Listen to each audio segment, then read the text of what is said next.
Thanks for inviting us in at 6 o'clock, and we want to begin tonight with the fallout over the Pizza Fest. This inaugural event over the weekend here in downtown Indianapolis is being called chaotic from some people who attended.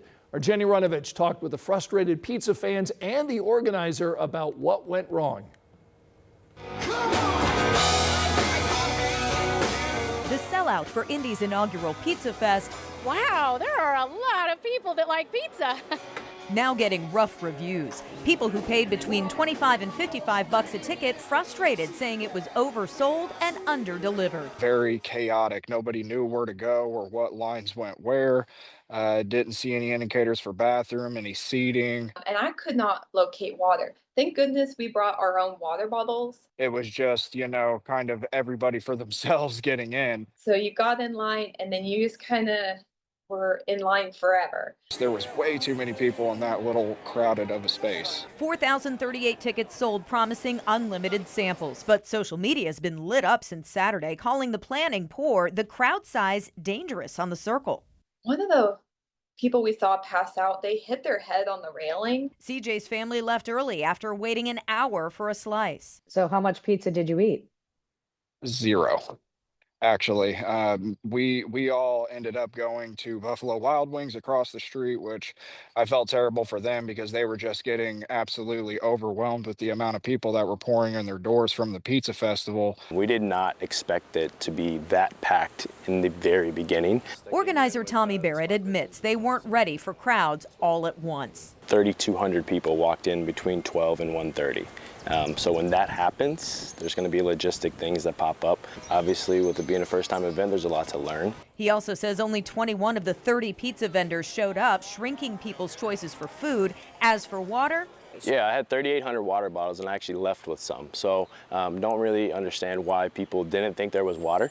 But 3,800 bottles for a crowd of over 4,000 isn't even one per person.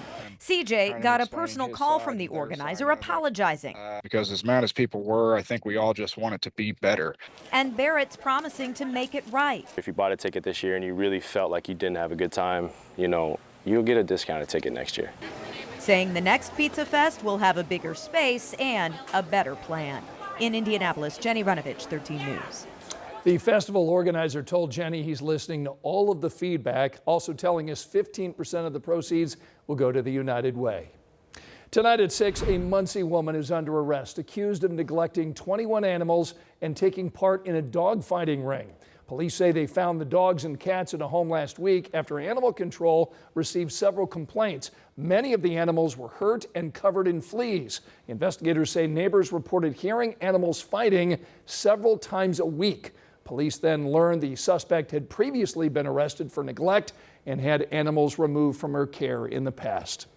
The Marion County coroner tonight is identifying the person killed in a stabbing on the Near East Side of Indianapolis. Police say 39-year-old Jesus Estrada died after being stabbed during what police believe started as an argument. This all unfolded around 7 last night in an alley on State Avenue north of Washington Street. Estrada was taken to the hospital where he later died. We don't have any word yet tonight on any suspects. Angela? Scott, hot again today for the third day in a row in the 90s and feeling like close to the triple digits in a few locations. It feels like 99 in Terre Haute right now, feeling like 97 degrees in Bedford. Current feels like temperature in Shelbyville is 93. Air temperatures running close to 90 with a mix of sun and clouds. We have 90 in Carmel, 86 Bainbridge, 88 Connersville, and 90 degrees in Brown County right now.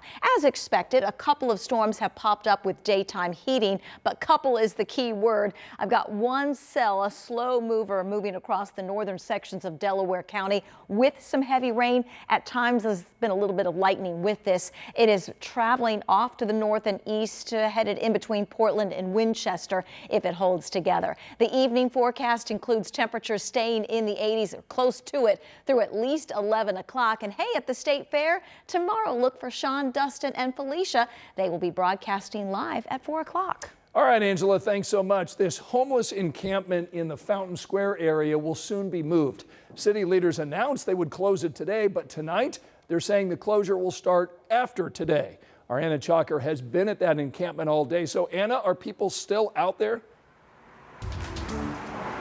They are, Scott. I'll tell you, a lot of them really at the end of the encampment. We've moved away from that area because some of them over there were hostile to us. So for our safety, we have just decided to move a little farther away. That's where the majority of the people are. But I'll step out of the way so you could see what's behind me. A lot of tents still around. I'd say about a dozen or more people packing up their things today. And we did see family members and friends help people pack their things and get them moving. But no one officially from the city out here today. So the city announced a few weeks ago they would be closing this encampment off of Virginia and I-65. This came after months of tension between the unhoused people and Fountain Square residents. Neighbors told us the people in the encampment would destroy property and have them worried for their safety. And while the city said it will close the encampment today, officials are now saying movement will actually start after today. And we also spoke with Tyler Pack, that's one of the people moving here. He says he is on 3 different housing lists right now, but he has no place to go, and he hopes the city will not only help them find a place, but stay in touch with the ones who may not be able to do this as easily. In my opinion, I would like to see more boots on the ground, like more people coming out, feeding us and trying to help us with water and all that to stay alive. And I would like to see more people coming out to do more assessments to help us get into housing faster.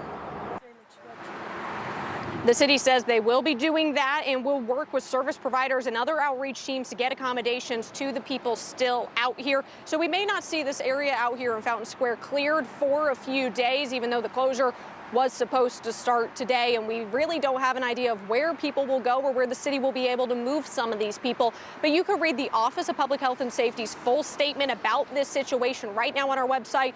And as we learn more about this movement and any more updates, we'll have that for you on WTHR.com. All right, Anna Chalker in Fountain Square tonight. Thanks so much.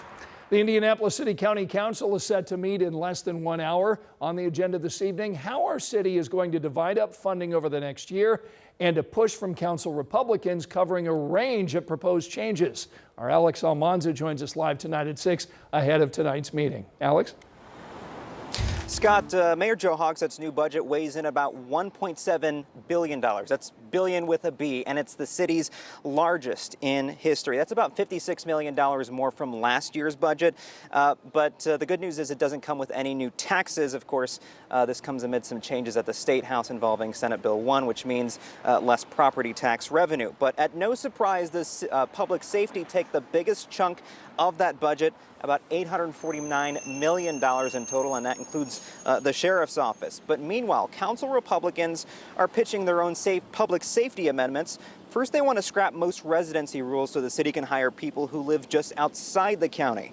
Second, they want to tighten curfew enforcement for minors and hit parents with bigger fines if it keeps happening. And third, it gives the police chief more authority over departmental rules while keeping the public's ability to weigh in. Mayor Hogsett told 13 News on Friday that it's a proposal that he's willing to consider. But I think what will impress them is how vibrant and vital income tax, local option income tax is to having a fully funded, balanced budget. So I'm willing to consider their proposal. It's set to be a long council meeting tonight. Some call it the council Super Bowl. But this is a long process. After the budget is introduced tonight to the full council, it's going to go to individual committees throughout the month. And then a final vote is going to be voted on by the full council during the regular meeting in October. Of course, we're going to keep you updated both on air and online. Scott?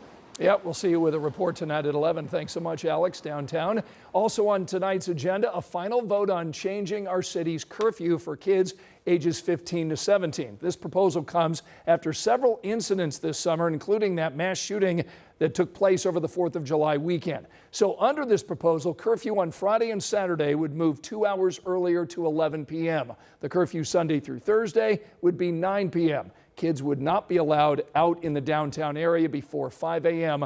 7 days a week.